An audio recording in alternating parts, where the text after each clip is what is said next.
The number one comment of adults who go on the Canberra Aqua Park is, "I am so tired," especially if they go for a double session, which I do recommend.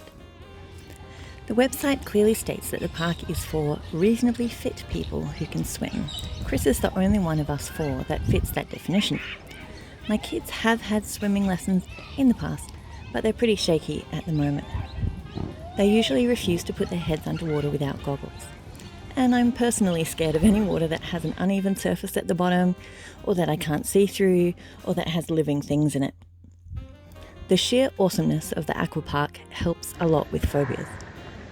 The area of the lake where the aqua park is located is about 95% sand, but there are some rocks and waterweed. The water is tested regularly and is healthy, but you can't see more than a few centimetres below the surface. There are plenty of carp in the water, up to about 30 centimetres in length, although the native swans are much more likely to cause trouble, especially near picnic tables. They're not even a little scared of kids, and even with my height and breadth, I needed to brandish a chair to get one to move away from our table. It honked plaintively and made several more attempts on our group, even with 10 people around the table. But they're beautiful creatures, so that's handy for Instagrammers or vloggers, and it's a gorgeous location. The water and weather were perfect, although sunscreen is essential as there's no shade on the lake. Kids must be over 5 to go on the park, and kids under 10 must be accompanied by an adult. Chris and I both enthusiastically attempted to follow our kids, but it was basically impossible. Tim fell in many times and was quite badly scared whenever he managed to fall into sections that don't have a ramp. Life jackets are required and provided for everyone, so he was never in any danger. Yes, there was a life jacket big enough for me as well. I also specifically asked if there was a weight limit, and there isn't. The park is definitely sturdy enough that even morbidly obese people can use it with ease. However, you need to be able to get onto the park from the water, which isn't easy. If you can do a single chin-up, I reckon you can make it. I used a paddleboard and couldn't get up without it. At one stage I fell off into an intersection and was literally trapped. Chris and 2 random adults nearby managed to get a paddleboard over the aqua park to me, and then all 3 helped haul me out. It was super dignified. The staff and lifeguards were all very helpful, both in answering my emailed questions, supporting an autistic kid, and generally being helpful and gracious at all times. So many of these videos, the audio is just me panting.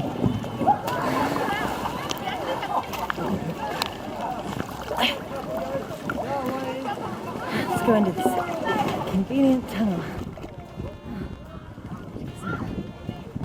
Lovely, isn't it? If you have fibromyalgia like me, this is quite a risky activity, depending on your symptoms. I have pretty severe balance issues, so I literally couldn't get past a single obstacle.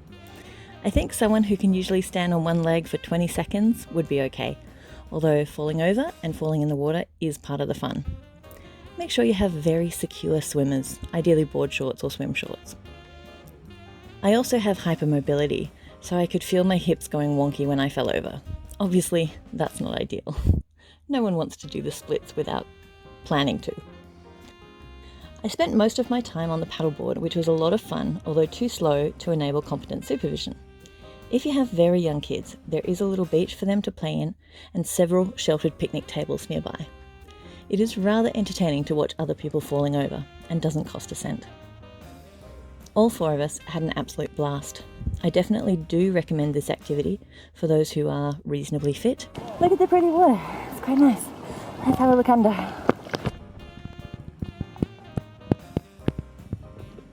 I had a great time. Lizzie was perfectly confident in her life vest.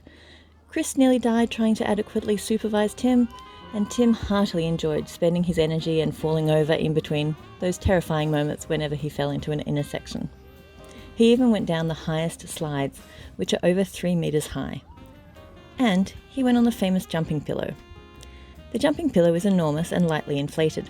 One person sits on the far end, and another person jumps down, bouncing them off into the water. During the safety briefing, the staff said to be as gentle as possible the first time around on the jumping pillow, as several kids had been traumatized. So when Tim said he wanted to have a go, I was nearby and Chris jumped as lightly as he could. Sadly, I don't have actual footage, but this is what happened.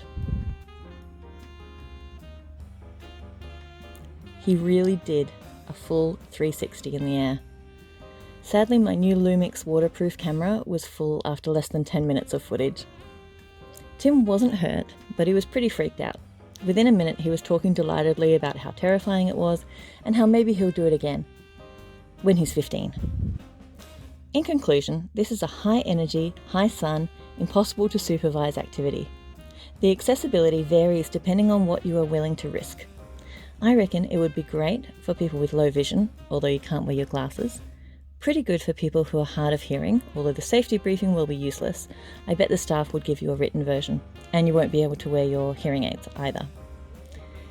The paddleboards are great exercise and fun for non-paralysed wheelchair users who have fantastic upper body strength.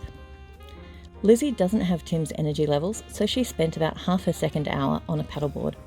It was great to see her confidence increase bit by bit. We will definitely go there again. The most fun part for me was the paddleboard.